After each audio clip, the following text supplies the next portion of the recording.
ये कहानी है एक बहुत गरीब इंसान की। एक इतना गरीब इंसान जिसके पास ना तो खाने के लिए रोटी थी, ना पीने के लिए पानी था। थी तो सिर्फ एक अच्छी आदत, वो थी दुआ करने की हर खाने से पहले। तो वो इंसान इतना गरीब था कि वो जब भी खाने के लिए जाता था खोज में, वो कूड़े से खाना बीनता था और अपने सामने ला के रखता था।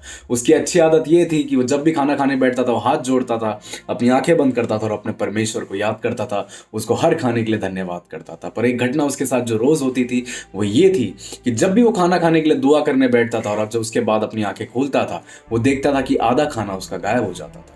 उसने एक दिन सोचा कि मैं अपनी दुआ के बीच में देखूंगा कि मेरा खाना जाता कहाँ है। वो अपनी दुआ के बीच में था और उसने चुपचाप से अपनी आंख खोल के देखी और उसने देखा कि एक चूहा उसका खाना खा रहा है। उसने चूहे से सवाल किया कि तू मेरा खाना क्यों खा रहा है? तो चूहे ने उसको जवाब दिया कि तेरी किस्मत में ही ऐसा लिखा है। उसने अपने आप से सवाल किया कि मेरी किस्मत में ऐसा लिखा है, ऐसा क्यों लिखा है?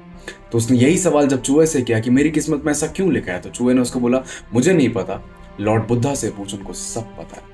उसने पूछा कि आपको पता है लॉर्ड बुद्धा कहाँ मिलेंगे? उसने बोला हाँ, मुझे लॉर्ड बुद्धा का पता और मैंने सुना है कि वो यहाँ पे इस पहाड़ की चोटी के ऊपर मेडिटेट करते हैं, आप जाके देख सकते हैं। अगले ही दिन उस इंसान ने बिल्कुल भी वक्त जाया नहीं किया और वो चलता गया और अपनी एक जर्नी पे निकल पड़ा। उसने कहा मुझे लॉर्ड बुद्धा से सवाल करना है कि मेरी किस्मत में ऐसा क्यों लिखा है। चलते एक दिन बहुत रात हो गई और वो थक गया था, बारिश होने लगी। वो एक बड़े से घर के बाहर जाके रेस्ट करने लगा और उस घर का जो मालिक था उसकी नज़र इस इंसान पे पड़ी। वो बाहर आया, उसने पूछा कि आप यहाँ क्या कर रहे हैं? तो उसने बोला कि मैं एक जर्नी पे निकला हुआ हूँ और मैं थोड़ा थक गया था, बारिश हो रही थी, मैंने कहा सोचा सो जाता। तो घर के मालिक ने उसको इनवाइट किया और बोला कि आप घर के अंदर आ सकते हैं, आप घर के अंदर विश्राम करें और कल सुबह आप जा सकते हैं। उसने घर में पनाह दी, वो घर में जाके सोया और जब सुबह हुई तो वो इंसान जब अपने बेडरूम से बाहर आया तो घर का मालिक लॉबी में ही था और घर के मालिक ने उससे सवाल किया कि आप कौन सी जर्नी में निकले हो? तो उसने बताया कि मैं लॉर्ड बुद्धा से मिलने जा रहा हूँ, मेरे कुछ सवाल हैं उनसे। जैसे उस घर के मालिक ने सुना वो एकदम से दंग रह गया, उसको रोंगटे खड़े हो गए और उसने पूछा उनसे कि आप लॉर्ड बुद्धा से मिलने जा रहे हैं? उसने बोला जी हाँ।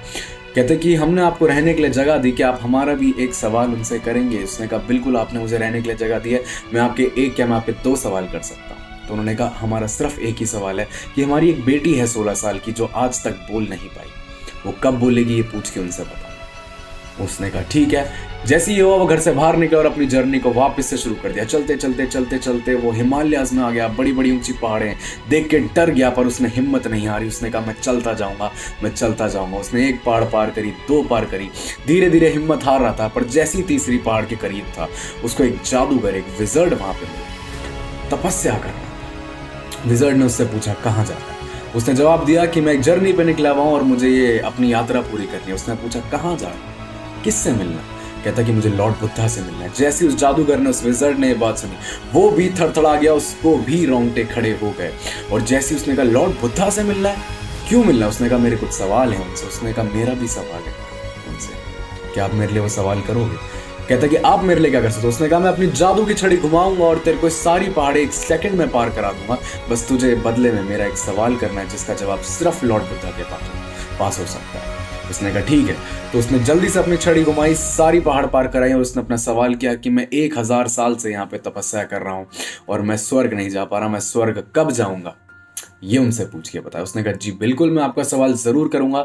चलते वो एक बड़ी सी नदी के सामने आया। नदी के पार एक छोटी सी हिल थी। हिल के पीछे उसने देखा कि लॉर्ड बुद्धा वहां पे बैठ के मेडिटेट कर रहे थे। बट ना तो इस इंसान को तैरना आता था, नदी का बहाव बहुत तेज था और इसको समझ नहीं आया कैसे करे। इधर उधर नजरें दौड़ाने लगा। देखा तो एक बड़ा सा कछुआ किनारे पे बैठा हुआ था। उस कछुए के पास जाके कहता कि मुझे नदी पार करा दे। कछुए ने सवाल किया क्यों? तो उसने बोला कि मुझे लॉर्ड बुद्धा से मिलना।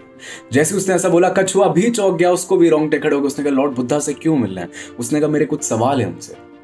कछुए ने कहा कि मेरा भी एक सवाल है उनसे, मैं तेरे को नदी पार करा दूंगा अगर तू मेरा भी एक सवाल करेगा उनसे। उसने कहा तेरा क्या सवाल है? उसने बोला कि मैं 500 साल से ड्रैगन बनने की कोशिश कर रहा हूँ, मैं ड्रैगन कब बनूंगा ये मुझे पूछ के बता देना। क्या था ठीक है। कछुए ने उसको अपनी पीठ पर बिठाया, नदी को पार कराया और फाइनली वो इंसान लॉर्ड बुद्धा के सामने जाके बैठ गया। लॉर्ड बुद्धा अपनी मेडिटेशन में थे, वहां पे कई सारे लोग थे। जैसे ही लॉर्ड बुद्धा अपनी मेडिटेशन से बाहर, उन्होंने कहा यहाँ पे जितने भी लोग मौजूद हैं उनके मैं सिर्फ 3 सवालों के जवाब दूंगा। और उसके पास सवाल कितने थे मेरे दोस्तों? 4, एक अपना और 3 लोग जो रास्ते में थे। तो उसने कंपेयर करना शुरू किया। उसने कहा यार वो लड़की जो 16 साल से बोल नहीं पाई, अगर मैंने उसका सवाल नहीं किया शायद से वो जिंदगी में कभी बोल नहीं पाएगी, तो इसका सवाल करना तो बनता है। वो विजर्ड 1000 साल से वो तपस्या कर रहा है और वो स्वर्ग जाना चाहता है, उसको स्वर्ग नसीब नहीं हो रहा है। 1000 साल इतना बड़ा टाइम है, मेरी तो प्रॉब्लम कुछ भी नहीं है इसके आगे। उसने कहा इसका भी सवाल करना बनता है।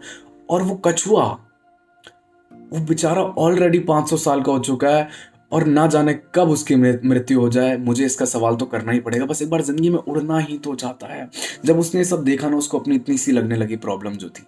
उसने कहा इन सबकी लाइफ की प्रॉब्लम इतनी बड़ी बड़ी है, मेरी प्रॉब्लम तो इतनी छोटी सी है, मेरा क्या, मैं वापस जाऊंगा, कूड़े से खाना खाऊंगा और एक दिन चैन की नींद मर जाऊंगा। उसने अपना सवाल छोड़ दिया मेरे दोस्तों, और बाकी तीनों का जवाब उसने ले लिया। लॉर्ड बुद्धा ने हर सवाल का जवाब दिया और उन्होंने कहा कि वो जो लड़की है, जिस दिन उसको अपना लाइफ पार्टनर, अपना सोलमेट मिल जाएगा, वो बोल पड़ेगी। वो जो जादूगर है, जिस छड़ी से वो जादू करता है, जिस दिन वो उसको त्याग देगा, उसको स्वर्ग नसीब हो जाएगा।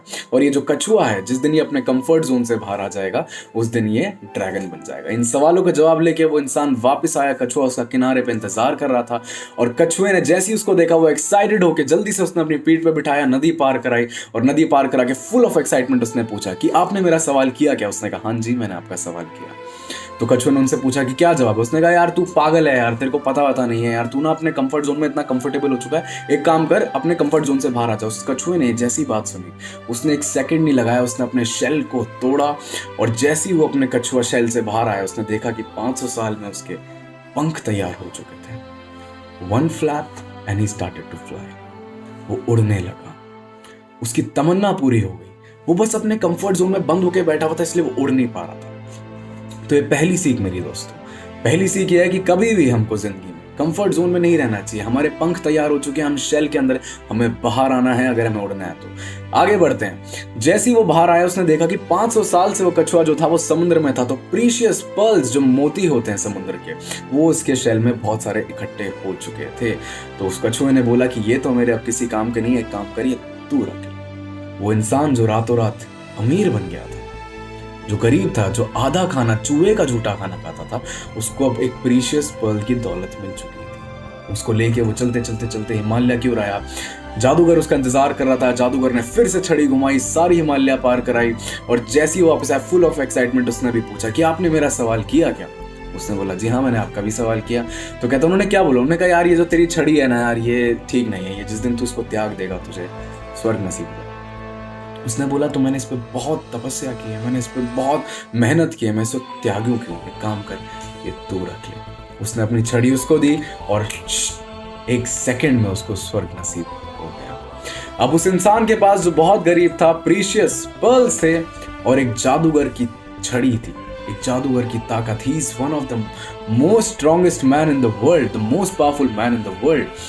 एक और सीख मेरे दोस्तों, कभी कभार हमें जिंदगी में जब कोई बड़ी चीज हासिल करनी होती है, तो हमको एक ऐसी चीज जिस पर हमने बहुत मेहनत की होती है, उसको त्यागना पड़ता है। तो हमें कभी भी किसी ऐसी चीज से लगाव नहीं होना चाहिए जिसे हमने तैयार किया है, क्योंकि उसको त्यागने के बाद क्या पता हमारे लिए उससे भी बड़ा कुछ रखा है। आगे बढ़ते हैं मेरे दोस्तों। जैसे ही वो इंसान के पास वो पर्ल्स आए, वो छड़ी आई, वो वापस धीरे धीरे चलते हुए आया, उस बंगले के बाहर फिर से आया जिसमें वो रहते थे, और जाके वो बैठ गया। उसके माँ बाप ने बड़े परेशान होकर लड़की के पूछा कि हमारी बेटी का सवाल आपने किया क्या? उसने कहा जी हाँ, मैंने आपकी बेटी का सवाल किया। तुमने कहा उन्होंने क्या बोला? उसने बताया कि जिस दिन आपकी बेटी को अपना सोलमेट मिल जाएगा, जिस दिन अपना लाइफ पार्टनर मिल जाएगा, ये बोल पड़ी। वो लड़की वहां पर इस दूर खड़ी सुन रही थी, और उसने पहली बार अपने मुंह से जवाब दिया कि क्या आप सच बोल रहे हो? और उन दोनों की शादी हो गई मेरे दोस्तों। ये थी कहानी मेरे दोस्तों, और ये थी कहानी एक छोटी सी हमारे कर्मों के ऊपर। That's how Karma works in your life. कर्म कुछ हमारी जिंदगी में इस तरह काम करते हैं कि उस इंसान ने अपनी जरूरतों से ऊपर दूसरों की जरूरतें रखी, अपना सवाल छोड़ के उसने दूसरों का किया, और उसको इस चीज का सवाब मिला। इससे एक और सीख मिलती है मेरे दोस्तों कि जब हम जिंदगी में दूसरों की मदद करते हैं और दूसरों की नीड्स को हमारे से ऊपर रखते हैं, तब खुदा ये चीज देखता है और हमें उसका सवाब मिलता है, हमारे साथ अच्छी चीजें होती है। Thank you so much people, thank you so much for watching this video, and I hope you will share it and you will love it. My name is Ayush Charles once again.